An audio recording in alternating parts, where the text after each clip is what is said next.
Hey everybody, Tom Thalen here. Today I want to give you some quick coping strategies for stress and anxiety in the home. You know, if you're feeling anxious today, you're not alone. You might be like any person who actually ends up transferring stress around in your home. When I show a red arrow here, I'm just sort of saying a negative transfer of stress. Here we have the parent level, here we have kind of the kid level. Back and forth it goes because we're not managing it. This was actually something that was discovered by Dr. Murray Bowen from Georgetown University in the 70s and 80s. He studied stress in the home, and what he found was that undealt with stress got projected, and usually in a negative way. And he wasn't just talking about it and dealing with it, it was actually pushing it out or puking it up on others. And if it wasn't dealt with here at the parent level, some of this stress and anxiety would go out in a negative way. So these are things like addictions and escapism, just falling into negative, destructive behaviors. And another thing he observed is that if these arrows weren't dealt with, what would often happen is on the parent level, the stress and anxiety would end up being projected unwittingly on some child, what he would often call the focus child.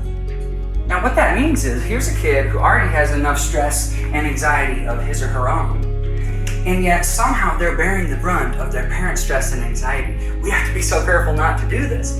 Now, of course, this would be abuse and neglect and all of these traumatic events that hurt kids, but there are also more subtle things. When I raise my voice at our oldest daughter, or one of our 4 kids, it's not always the major, huge traumatic events.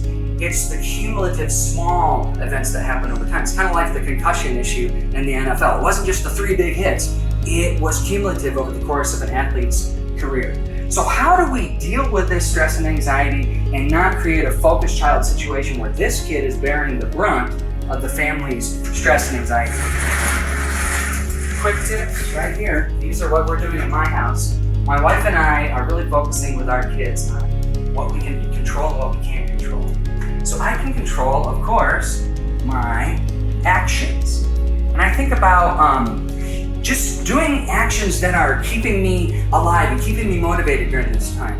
You know, first off, following all of the guidelines for our health right now is super important. But also just to get moving, get my body up off the couch. Every day we've been going for a walk around our neighborhood, and it makes us come back alive. What else can I control? I can control my input.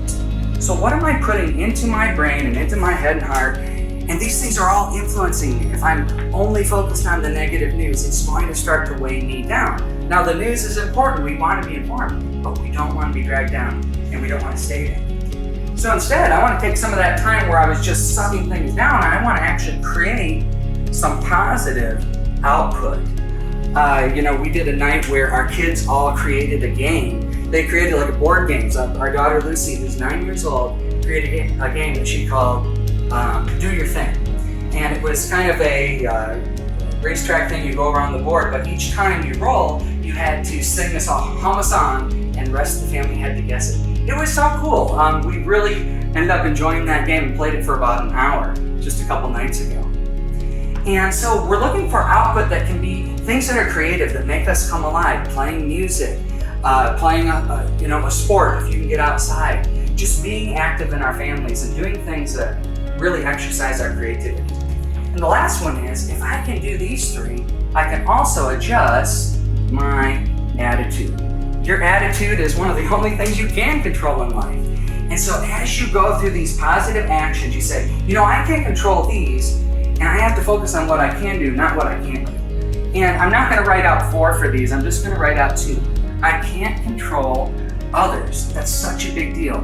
If I am focused in on fixing other people and changing them, making them do something different, it's just negative energy that I cannot really have much influence over. And so I have to say, I can't control others, and another thing I can't is I can't control the future.